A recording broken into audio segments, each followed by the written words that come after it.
kelompok 5, mata kuliah Akreditasi dan Pelayanan Kesehatan, jurusan Rekam Medis dan Informasi Kesehatan, Poltekkes Kemenkes Semarang. Perkenalkan, saya Naswa Livia Putri Arnita. Saya Alif Dwi Prasetyo. Saya Clarina Neva Azaria. Saya Widyati Faturahma. Dan saya Nunung Mulyaningrum. Selamat menyaksikan! Assalamualaikum warahmatullahi wabarakatuh.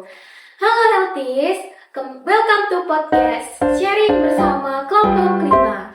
Sebelumnya pepatah mengatakan tak kenal maka tak sayang. Maka dari itu perkenalkan, saya Clarina Neva Azaria dari jurusan Rekam Medis dan Informasi Kesehatan Poltekkes Kemenkes Semarang. Nah, pada podcast kali ini kita akan membahas sesuatu yang sering banget jadi obrolan di kampus nih, yaitu tentang standar pelayanan minimal, standar operasional prosedur, dan kebijakan, serta pedoman yang ada di fasilitas pelayanan kesehatan tentu saja. Nah, buat teman-teman yang belajar di bidang kesehatan maupun rekam medis, topik ini pasti penting banget nih buat kita tahu.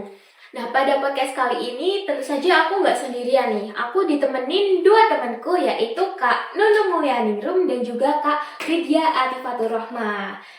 Nah, Kak Nunung dan juga Kak Alfa nih, apa kabar nih? Kabar baik nih Kak. Di sini aku excited banget untuk membahas topik hari ini karena aku rasa topik ini tuh penting banget buat mahasiswa. Betul. Kak Alfa bagaimana nih kabarnya? Ya, halo juga Kak Klarin. Aku juga antusias banget nih soalnya topik ini tuh memang sering kita dengar, tapi kadang kayak kita tuh masih bingung apa perbedaan dari SPM, SOP, dan sama kebijakan kesehatan. Jadi, ayo kita kumpas bareng-bareng. Ya, setuju banget nih. Oke, mungkin kita mulai dari pengertian dulu kali ya, biar nggak keburu bingung. Jadi, standar pelayanan minimal menurut Kak Nunung itu seperti apa sih? Menurut aku sebelumnya tuh standar pelayanan minimal itu disingkat SPM ya. SPM itu adalah standar yang ditetapkan oleh pemerintah untuk memastikan bahwa setiap pelayanan, fasilitas pelayanan kesehatan itu sudah memenuhi pelayanan dasar yang harus diberikan kepada masyarakat. SPM ini menjadi patokan agar kita bisa mengukur atau mengetahui fasilitas kesehatan ini tuh sudah memenuhi standar atau belum. Oh, jadi bisa disebutkan bahwa standar pelayanan minimal itu seperti garis minimal yang harus dipenuhi supaya layanan yang diterima masyarakat itu tidak kurang dari yang seharusnya, seperti itu ya Kak Nunung. Nah, kalau Kak Alfa sendiri nih, SPM dengan SOP itu bedanya apa sih? Nah, kalau SOP itu standar operasional prosedur, itu lebih ke pedoman atau tata cara gimana suatu pekerjaan atau layanan itu dilaksanakan. Misalnya gimana alur registrasi pasien di rumah sakit dan gimana cara menangani pasien gawat darurat. Semuanya itu diatur dalam SOP. Jadi SOP itu lebih rinci dan biasanya lebih spesifik di tiap fasilitas.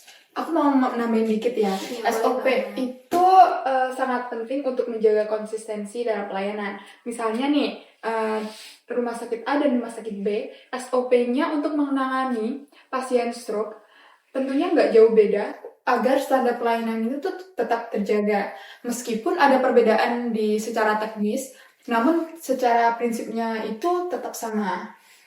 Jadi kalau SOP itu seperti buku panduan untuk tenaga kesehatan dalam melakukan tugasnya sehari-hari di fasilitas pelayanan kesehatan ya Kak, seperti itu.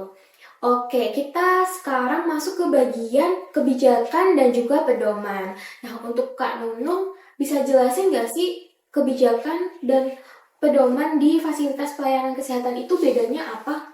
Oke, kalau perbedaannya itu untuk kebijakan biasanya itu datang dari level yang lebih tinggi. Contohnya itu dari Kementerian Kesehatan atau pemerintah daerah.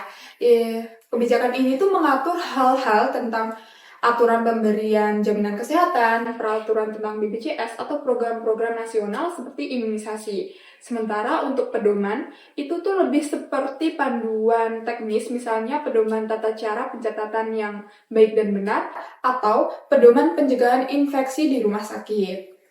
Nah, mau nambahin ya, jadi kadang pedoman itu juga seringkali dari kebijakan yang lebih luas, misalnya kebijakan tentang keselamatan pasien, nanti itu diterjemahkan lagi ke dalam pedoman-pedoman yang lebih spesifik di rumah sakit.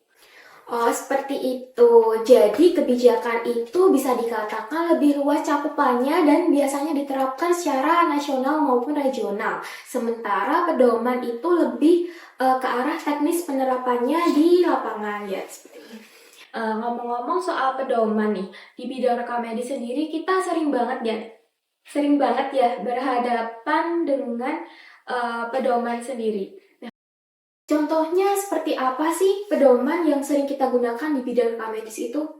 Nah, kalau di bidang rekam medis, salah satu pedoman yang penting itu tentang kelengkapan dokumen rekam medis. Jadi, ada aturan tentang apa aja yang harus dicatat di rekam medis, mulai dari data personal, diagnosa, hingga tindakan yang dilakukan.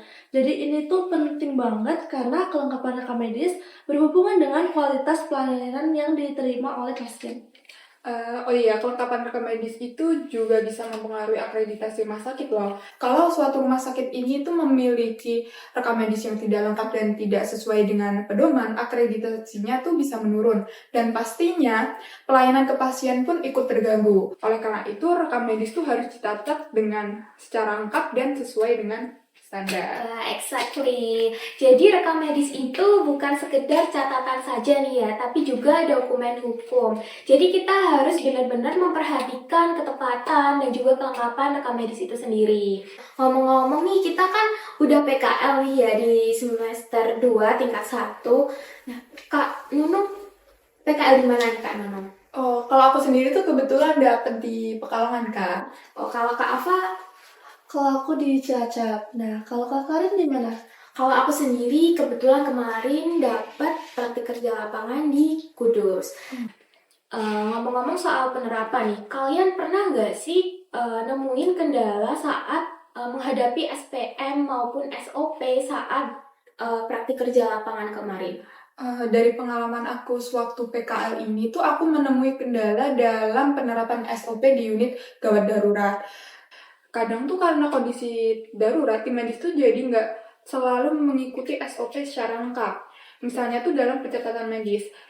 Namun mereka tuh tetap berusaha secepat mungkin untuk mencatat setelah kondisi pasien tuh lebih stabil. Tentunya ini menjadi tantangan tersendiri sih.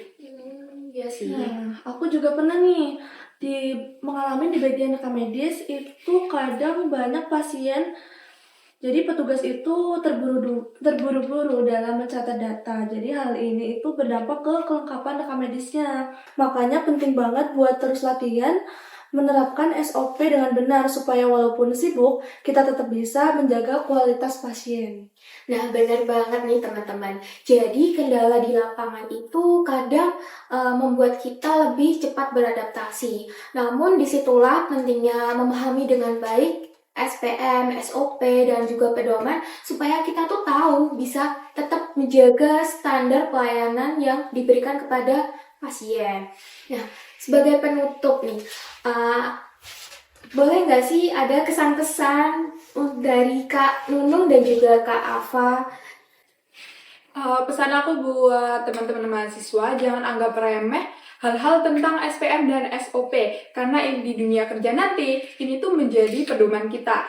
Penting banget untuk kita mengetahui konsepnya dari sekarang, agar nanti sewaktu kita terjun ke dunia kerja, kita tuh udah nggak bingung dan udah terbiasa gitu. Nah, betul banget. Selain itu, sering-sering latihan dan observasi di lapangan. Dengan begitu, kita tahu bagaimana SPM, SOP, dan pedoman yang diterapkan secara nyata. Jadi, intinya nggak cuma hafal di teori, tapi juga diterapkan, dipraktikkan. Wah, mantap banget nih. Jadi buat teman-teman di rumah, yuk lebih peduli dengan standar pelayanan minimal, standar operasional prosedur, dan juga pedoman. Karena ini penting banget untuk meningkatkan kualitas pelayanan kesehatan yang lebih baik juga tentunya. Nah, terima kasih banget untuk Kak Nunung dan juga Kak Ava yang sudah bersedia sharing di podcast kali ini. Nah, kita cukupkan podcast sharing bersama kelompok 5 kali ini. Apabila ada kesalahan kata maupun perbuatan, kami mohon maaf yang sebesar-besarnya. Wassalamualaikum warahmatullahi wabarakatuh. Poltekkes Kemenkes Semarang, Disiplin diri, raih prestasi, sehat semua, mendunia. Bye-bye. Sekian dari kami, kurang lebihnya kami mohon maaf. Wassalamualaikum warahmatullahi wabarakatuh.